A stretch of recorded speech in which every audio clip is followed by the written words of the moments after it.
The first time I failed, I was sitting on a wooden chair in my own kitchen, 6 weeks after giving birth to my daughter, with 3 older women watching me try to lift a cast-iron pot off the stove.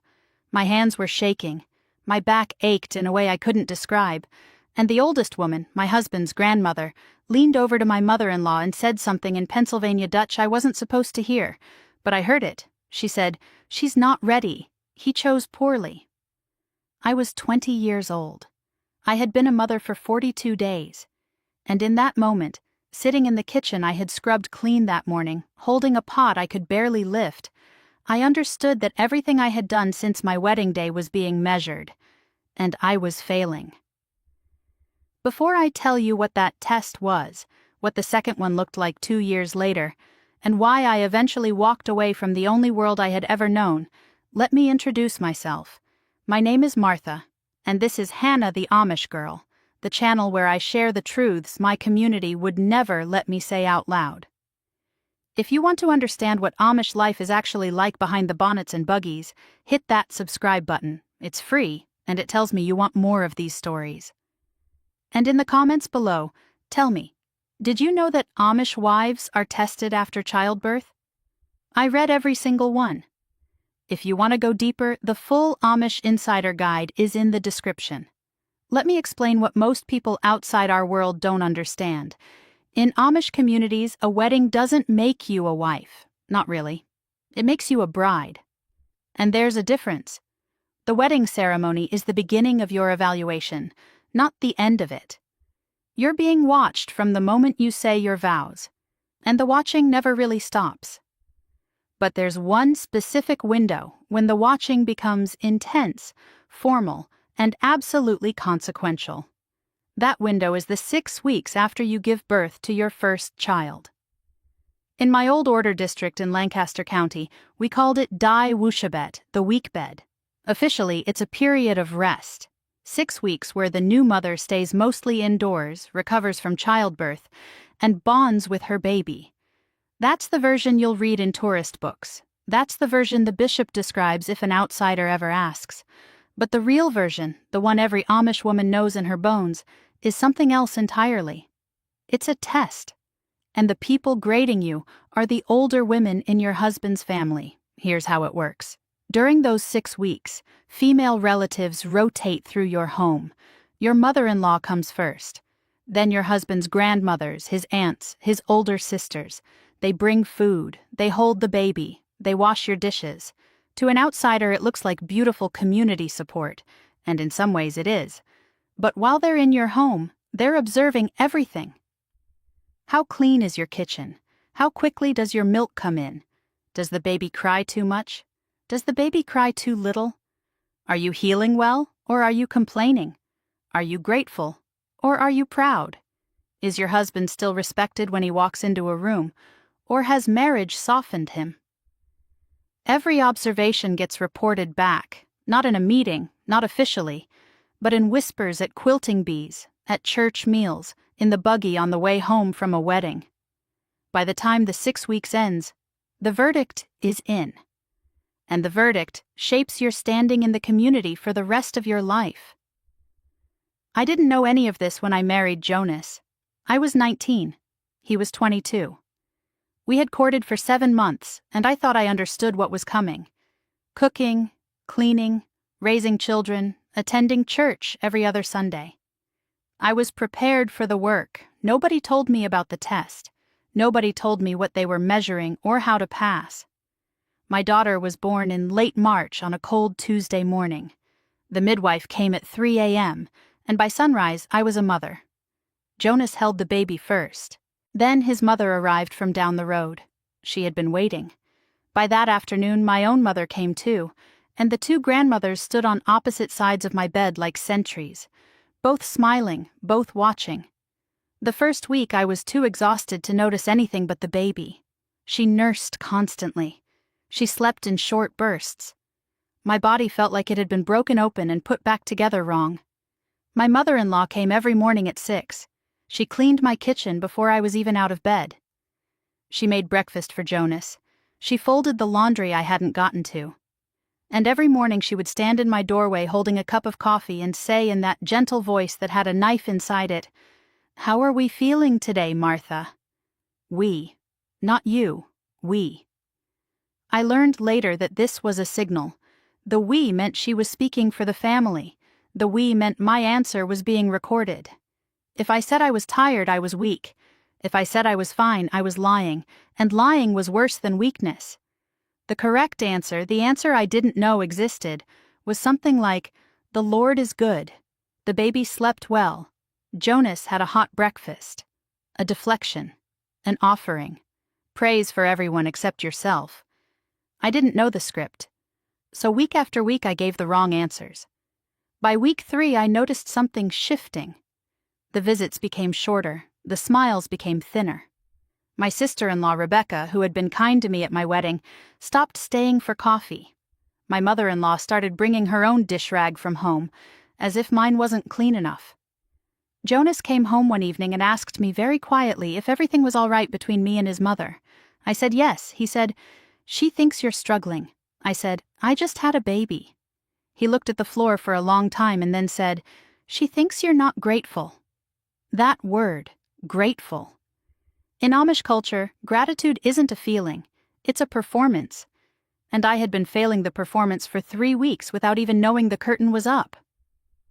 Week 6 was the formal close. 3 women came to my house on a Saturday afternoon. My mother-in-law, her mother, and Jonas's father's sister, who was the oldest woman in his family, and held the most weight. They brought a pie. They held the baby. They asked me to make coffee. And while I moved around the kitchen, trying to lift the cast-iron pot I had been lifting since I was 12 years old, my hands shook, my back screamed. And I heard the great-grandmother say those words, "He chose poorly." If you want to go deeper, the full Amish Insider Guide is in the description. I did not cry that night. I did not cry the next week. I waited until Jonas was at the barn one evening, and then I sat on the floor of our bedroom, and I wept into the hem of my apron so the baby wouldn't hear. I wept because I had failed something I didn't know I was being graded on. I wept because my own mother had not warned me. I wept because the women who were supposed to welcome me into their family had instead spent 6 weeks measuring me with a ruler I couldn't see. When my second baby came 2 years later, I thought I knew better. I had studied the older women in my church district. I had watched how Rebecca, who had passed her own weekbed test brilliantly, deflected every question. I had memorized phrases. "The Lord is good." "Jonas had a hot breakfast." "The baby is a blessing."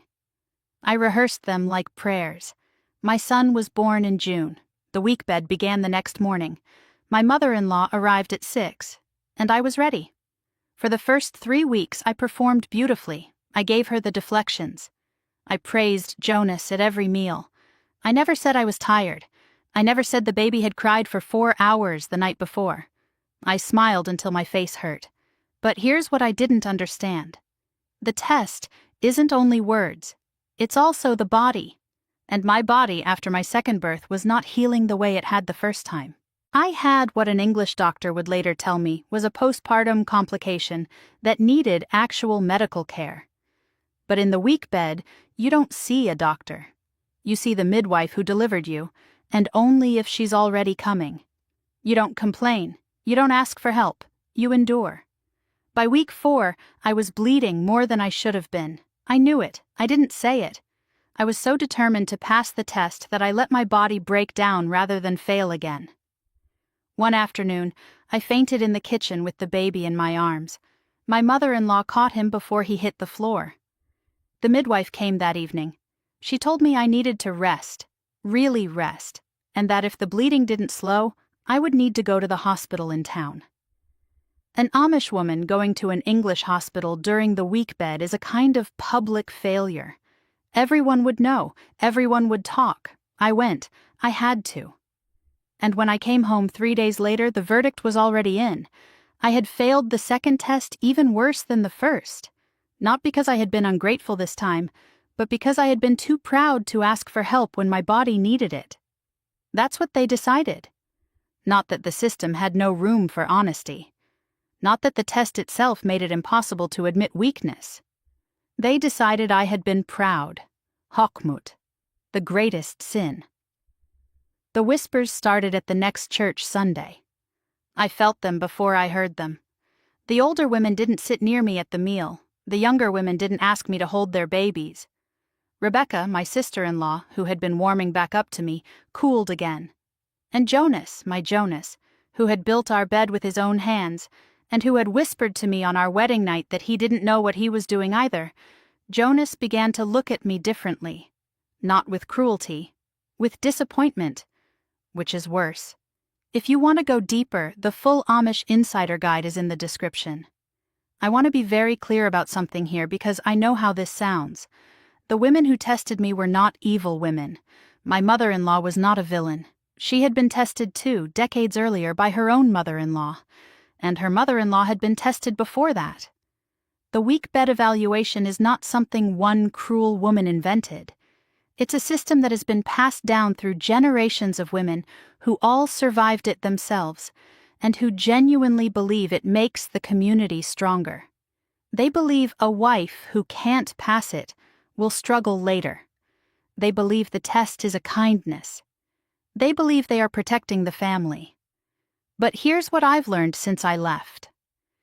A system that tests a woman at her most physically and emotionally vulnerable moment, when her body is still bleeding from childbirth, when her hormones are rewriting her brain, when she hasn't slept more than 2 hours in a row in weeks, that system is not measuring her worth.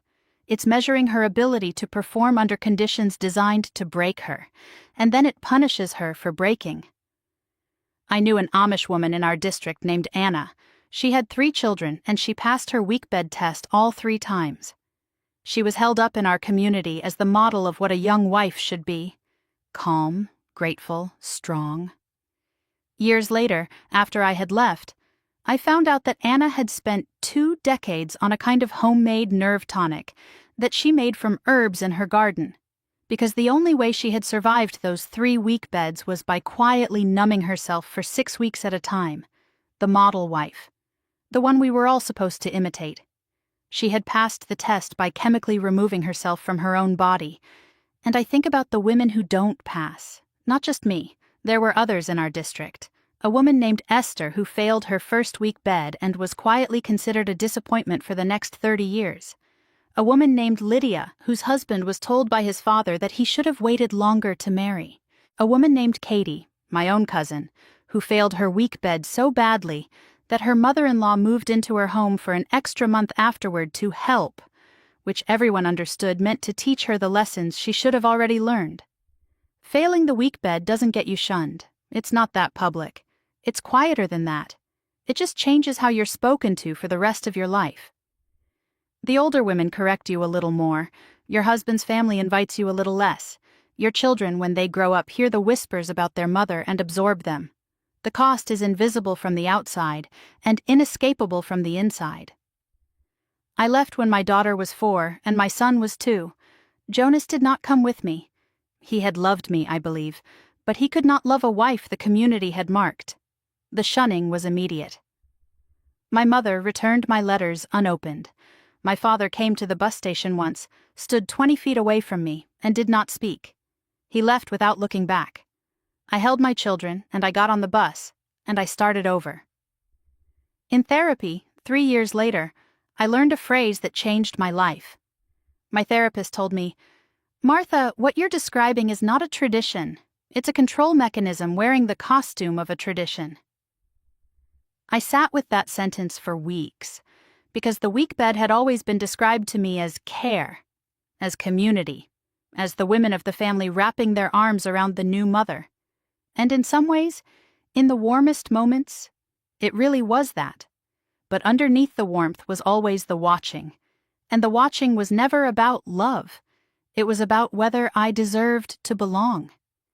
If you want to go deeper, the full Amish Insider Guide is in the description. My daughter is 14 now.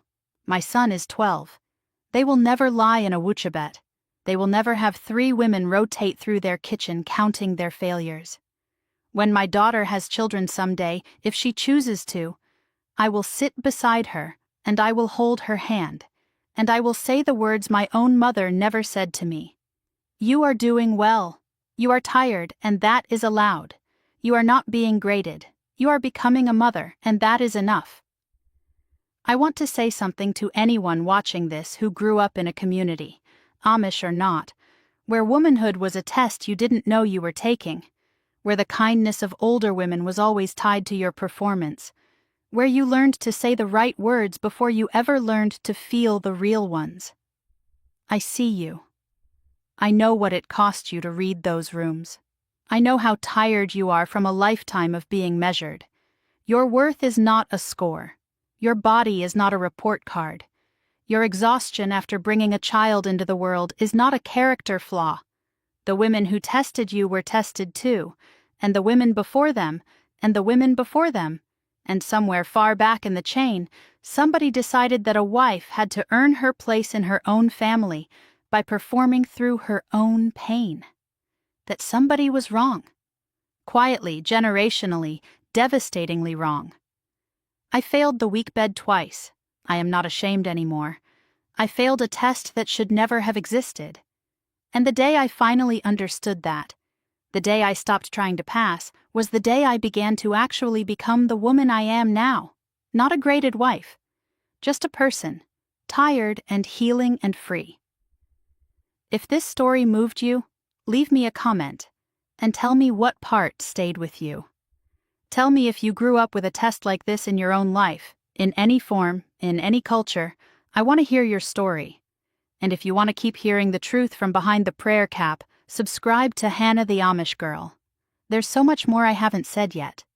If you want to go deeper, the full Amish Insider Guide is in the description. Until next time, your worth was never up for measurement. Choose your freedoms wisely.